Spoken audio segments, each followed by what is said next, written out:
My ex-husband told me I had to quit my job.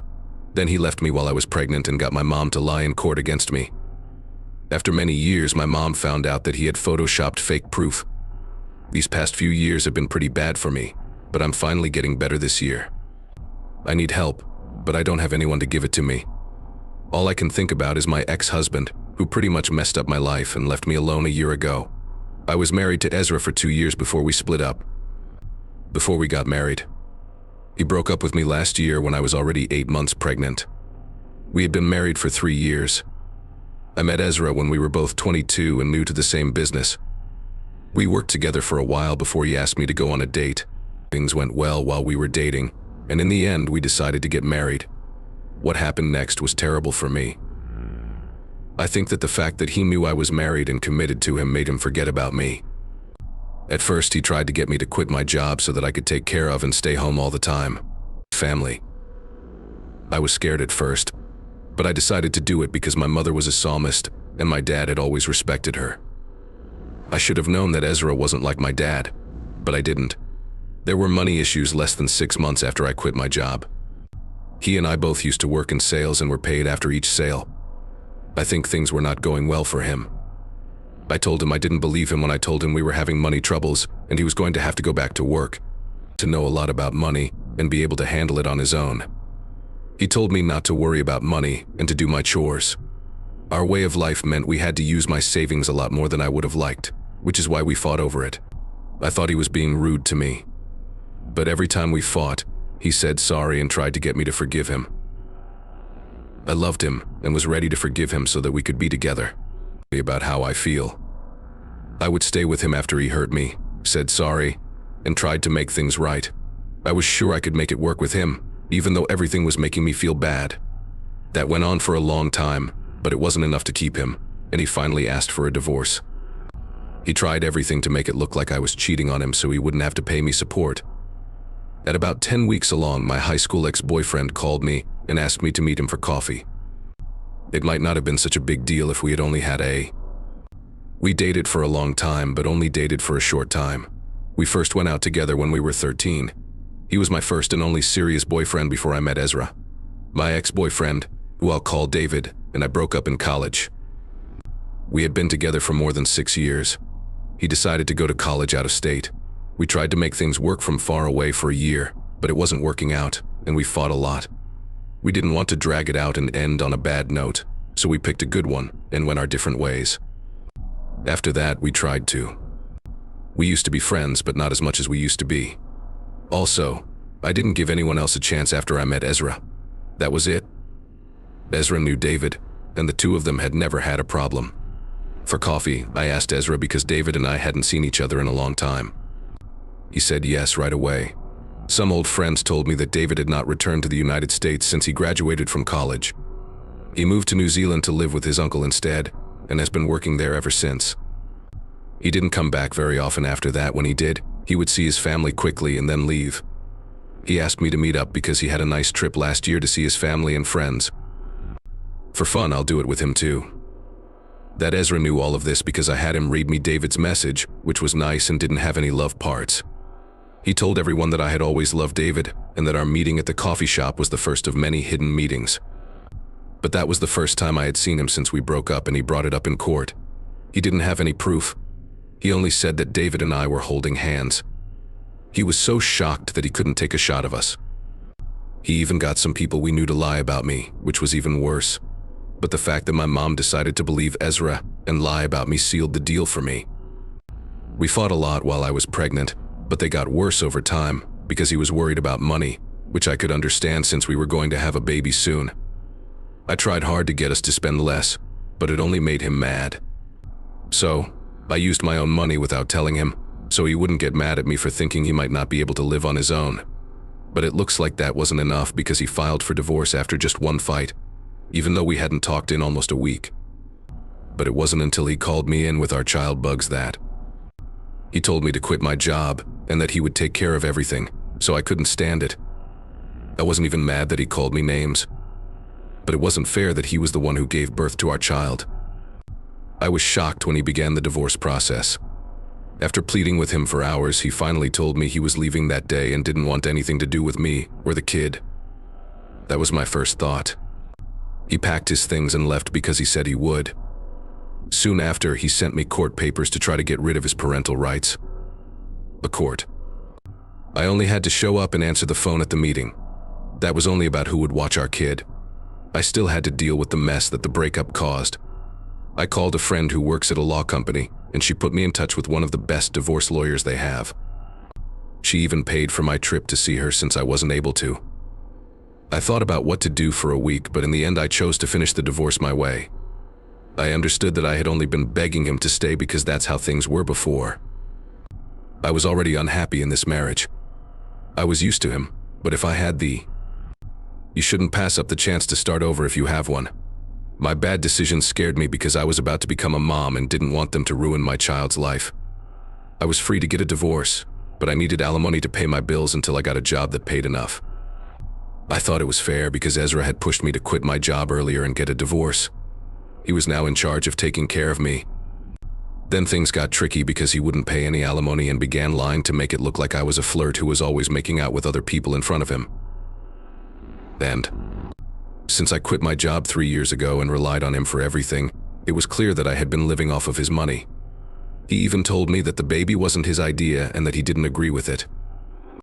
But I got pregnant anyway, even though it made him mad.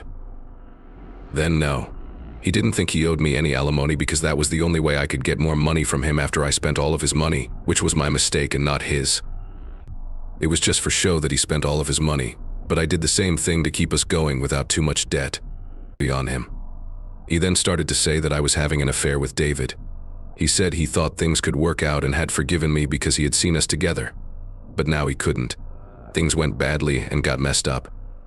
To help me, I talked my friends into telling the truth in court. But he had his friends attack my character by making me look like a flirt who was only interested in getting money. In court, David even said that he had only been here for a month before leaving for New Zealand and that he had only seen me once. Ezra, on the other hand, said we were lying, and I agree with him. He even got to my mother in the end. My mother spoke out against me in court and said it was very possible that I was seeing David because I had always liked him, and Ezra, as far as she knew. As far as she knew, this was the last piece of the puzzle. I most likely lied because he would never hurt me. After everything was over, my mom quit talking to me, and I didn't get any alimony. He didn't have to be a responsible father because his rights were taken away. I wouldn't want someone like him in my son's life anyway. I still get kids. Please help, no matter how little it is. I knew I wouldn't get any help after the breakup. No longer was I going to cry over spilled milk, so I got to work right away. It was a month after my son was born that we got divorced. While I was going through the divorce, no one wanted to hire me because I was very pregnant. I lived with a friend who put me in touch with a lawyer and paid all of my bills. I got a job and went back to work less than a month after giving birth. I didn't get paid much at first, so I couldn't leave my friend's house. But I did it anyway. Once I had enough money, I moved into a small room. The whole thing has been hard for me, but my friends and family have helped me make it through work and being a mom. I've always felt bad about leaving my son with other people while I work, but I had to do it. To make up for my mistake, I also decided to spend a lot on my son's first birthday party next week. Many of the people who have been helping me at work, with friends, and with family will be there. It will cost a lot, but I can treat myself now and then since I started a new job 2 months ago that pays a lot more. Anyway, I've already begun repaying all my bills, so I chose to spend a little on my son as well. My mom was mad that she wasn't invited to my kid's birthday party, but she found out about it. I find this strange because she is the reason I work so hard to give my child a great life. After unblocking me a few days ago, we talked on social media, but she didn't even say sorry. She began to act right away. She was the grandmother and possibly the only grandma in the picture since my in-laws don't talk to me and my dad died a few years ago.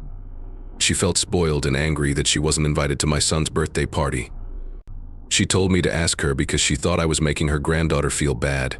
She kept looking for an invitation. She told me that she wanted to be more involved in the life of her grandson and that she was tired of my cocky and self-centered behavior. I was shocked that she had the nerve to say that after everything she had done. After Ezra pushed her, she broke up with me and wouldn't let me go anywhere. She also testified against me and lost the money. I don't get how someone could be made to testify against their own daughter, but she did. She doesn't love or trust me enough, as this makes it clear. I remember going up to her after her testimony to confront her and ask her why she did what she did. She told me she had nothing to do with me or my son, who didn't have a father, and she didn't have to explain what she did because I was cheating on her and had let her down. That's why she stopped me. It seems like she doesn't care about anyone else because she didn't say sorry. She began to ask for things as if she were entitled to them. When I saw her message, I quickly stopped being mad and responded. I told her she didn't belong in my life or my son's, so I wouldn't invite her to any parties. We've been having a hard time for a year because of her. She needs to leave our lives because she can't make them better. I thought that was the end of it after they blocked her. But now she's calling all of my friends, family members, and even some people I knew in school to try to get me to talk to her again, so she can tell me why she did what she did before. She tells everyone she talks to that she's sorry for how she treated me. So much so that she said she was sorry for her tone and the last message she sent me. I went back and forth about what I should do and what I desired for myself and my relationship. I chose to still participate in the group vacation. I agree that compromise is necessary in a relationship, but this ultimatum isn't. It is an attempt to bulldoze in order to gain control rather than working together. I had to question myself, what would happen if I agreed to this ultimatum? What is stopping her from issuing further ultimatums against my interests, or whenever she sees fit? I was still willing to try again. So I told my girlfriend about my plans to travel on the vacation. I informed her that I understood her concerns and that she was important to me, but I believed that this ultimatum was unhealthy for everyone concerned. I encouraged her to join us on the trip, with her staying with us at the Airbnb or with me at a hotel, because I believed the vacation would be beneficial to both of us. That was a no-go. There was no compromise she was ready to accept. She remained strong on the ultimatum, claiming that she had stated her stance clearly and that if I continued to go on the trip, there was nothing further to talk. She kept saying that she hoped picking Violet was worthwhile.